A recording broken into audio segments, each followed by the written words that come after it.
Good morning and welcome to Morning Mindset. My name's Michelle Dale from Virtual Miss Friday, and today we are continuing to unpack our topic of the week, which is VA perspective. So what I'm taking this week is some sort of very common VA related topics, and I am putting my own perspective on them. I'm not saying this is the right perspective, but it's my perspective, and everyone has their own perspective. So whatever you decide, whether you agree or you don't agree, it's never about what's right and what's wrong, honestly. It's really about what makes sense to you and what's best for your life and how you want to run your business. So these are just things that I guess really super matter to me because of my experience in the industry. We're talking nearly 20 years now. So it's interesting for me to share my perspective on these because it has definitely changed over the years. I can't say that I started on day one of my virtual assistant business and I have the exact same perspective that I do 20 years later or whatever. It doesn't work that way. So I'm sharing my perspective from now based on experience. So yesterday we talked about time for money, and obviously that's something that we all do as virtual assistants. We don't create products, we create time, like we do services. And what I want to discuss with you today is pricing in a way. One of the big things that VAs have always is the question mark over what shall I sell my services for? And a lot of the time when we go into the VA network, which is my community on Facebook and LinkedIn, there's thousands of VAs in there, and they all have very similar questions when they're starting out about what should I charge for my services. Now, the very interesting thing is to be able to answer that question responsibly, it really would require you to have a conversation with that person to find out how long they've been in the industry or in a industry that they're planning on serving. Other things come into the factor about their skills, what they've been doing, what they're really good at, the results that they're able to achieve. You don't need to have worked with a client as a virtual assistant in order to say, I've got X amount of experience and I can do this, this, and this. And then basically you would need to really base your pricing on that. But the problem is a lot of, and this is why one sourcing is a role-based model, and one sourcing is the big launch we're doing on the 16th of May. It's a big revamp of my own business model. And one sourcing is a role-based model because you can't simply quantify the task and the service with a price anymore, and I'll give you an example of this. So let's say, okay, and the reason why I'm sharing this is because everyone goes to other virtual assistants and compares their rates. Oh, I provide email marketing and these people do email marketing at this price, and we'll talk about that in a second. But imagine if you're looking at a coach, for example. I'm taking like a common role, and that coach charges $10,000 for their coaching program. Say it's a 6-month coaching program, and they charge $10,000 for it. And the reason they charge $10,000 for it is because people who take their coaching program see real results. They have real breakthroughs.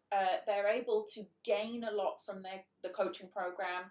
They're able to take a lot of knowledge, insight, give them a lot of tools to move forward with in the future. That's the ideal scenario, isn't it? And then you've got the other one on the other end of the spectrum, let's say charges $1,000 for their coaching program. Now, maybe they're charging $1,000 for their coaching program because maybe they've never actually coached before and they don't have any particular client results that they can speak of. Or maybe they're charging that because they simply feel that that's what they're worth. And that's the big thing. Pricing is always about what that person feels that they're worth. And this is why you should never base your pricing on what someone else feels they're worth, because that is irrelevant to you completely. So when you're looking at pricing, I think it's a great idea to go out and do some market research and look at different virtual assistants in your field, in a similar field, and look at what they're charging. Only because it will satisfy your curiosity, and it will also hopefully make you see what you're worth at the end of it. And at the end of the day, it's just so important to understand you shouldn't base your pricing off other people's pricing, but you should base your pricing off what you're worth, what you believe you're worth. Because it is not fair to say to the $10,000 coach, you should bring your prices down to $1,000 because that person over there is charging that. And everyone else in that field is also charging around that price. So sorry, you shouldn't sell a $10,000 coaching program. That's just ridiculous. So the price comparison thing is something that definitely you need a fresh perspective on pricing, and that really has to be based around going internally to figure out what's next. Now, in my one sourcing program, which is coming up, the revamped version, I'm going through the pricing in a lot more detail, in a lot more depth than I ever have before. And we're going to be looking at different pricing models, when it's the right way to use them, when it's the wrong way to use them, and also coming up with your own price. And believe me, none of it is based on what other people are charging. And the reason why I like to do it in a role-based situation is because you can quantify a task, but you can't quantify a person. Okay, so I can say sending an email that takes 10 minutes to send costs this amount of money. Okay, but that's not what we're selling. We're selling, I can send an email, I can write it in such a way that the person on the other end is going to click a link, or want to click a link, and then want to actively purchase one of your products. That has a very different value to it than I can send an email in 10 minutes. And this is what I'm talking about. I'm talking about when you price things, you don't price the task, you price the value of what it's really worth to that individual. And I also will say that the pricing model as well, I love fixed price models. I love being completely transparent with prices, and I would never say to anyone, leave your prices off your website. This is a question that I get asked a lot. Shall I publish my prices, or shall I hold back? Shall I wait for the consultation? Shall I wait for the quote? Most of the time, you will be able to, in one sourcing, there is a budget system, because I'll tell you why. Where a lot in the beginning, when I was starting my virtual assistant business, I charged by the hour because just that's all I could think of at the time. And believe me, like 19 years ago, there really wasn't a lot around about this stuff. And I just thought, okay, well, I'll just put an hourly rate on it and I'll charge that. And that made sense to me until I realised I was getting really good. And I felt like I deserved to have more. But at the end of the day as well, I went into the idea of this value-based pricing and charging the client what it's worth to them, but that felt icky to me. Like, to hold back and not say a price, and then having my work more valued by one client than another client, so I'm charging that client more and that client less, that didn't make sense to me. So I wanted to still have a way that I could fix my pricing, make it super transparent, this is how much it costs, but find a way to build in the value into that pricing without it being able to be quantified.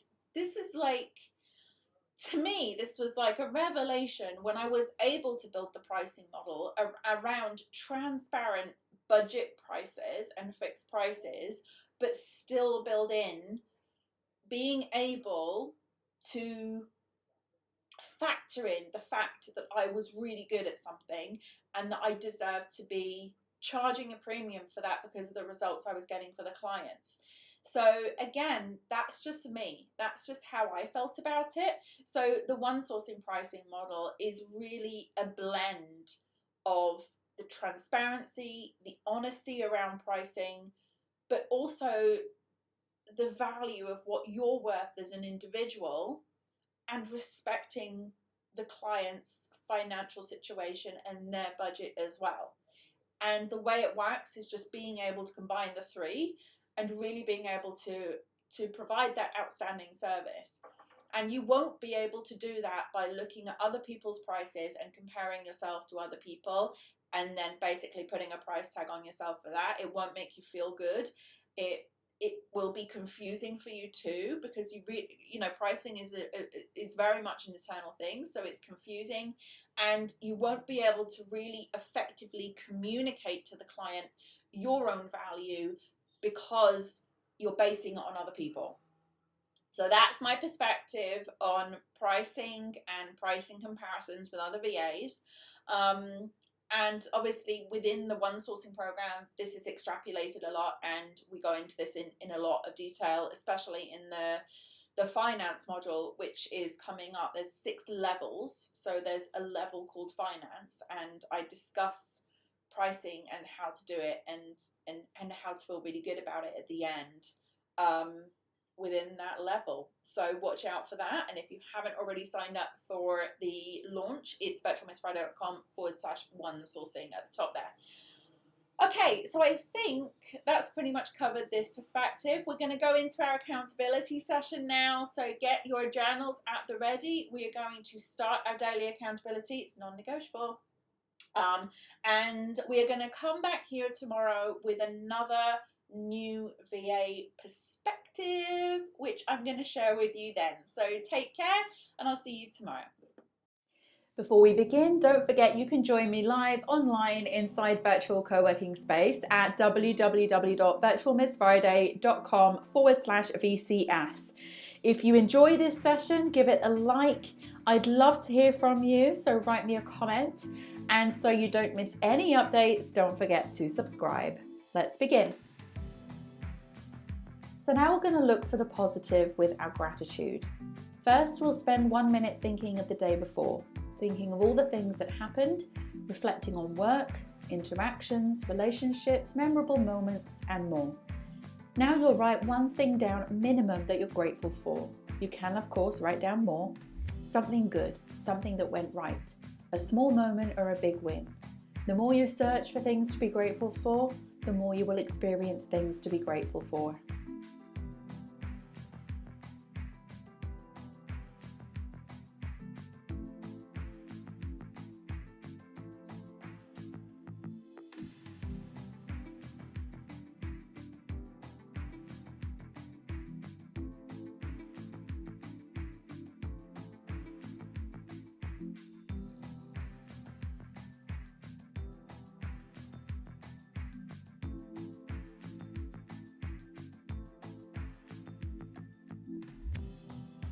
Now we're going to read out your goal.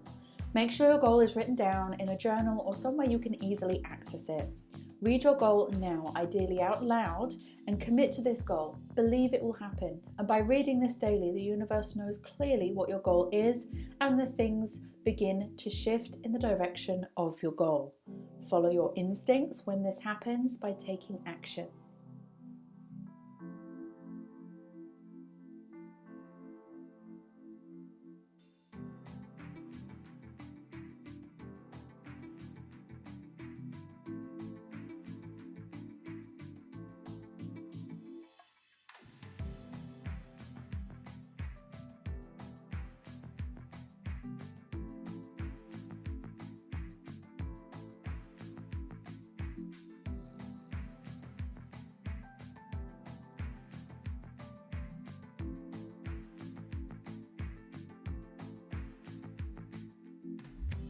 Now you need to see your goal in visualization.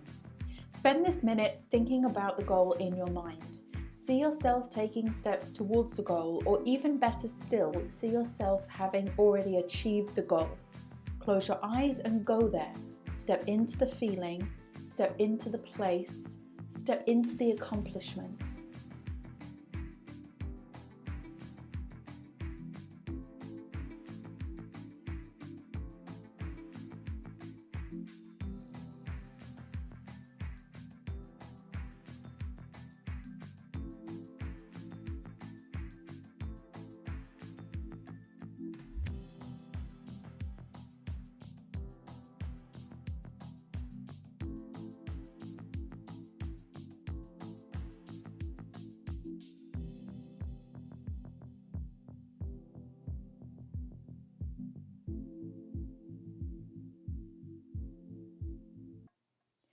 And finally, it's time for your most important task.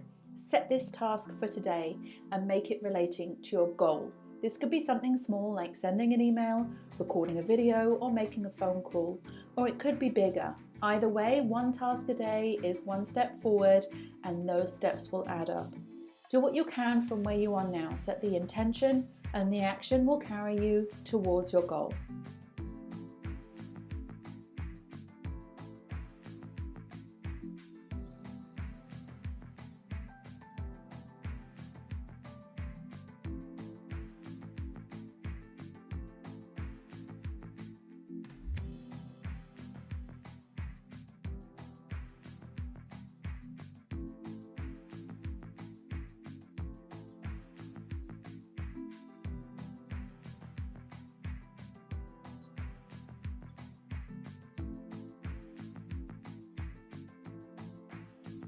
Well done you for completing your daily co-create session. Have a fantastic day ahead, and I'll see you next time.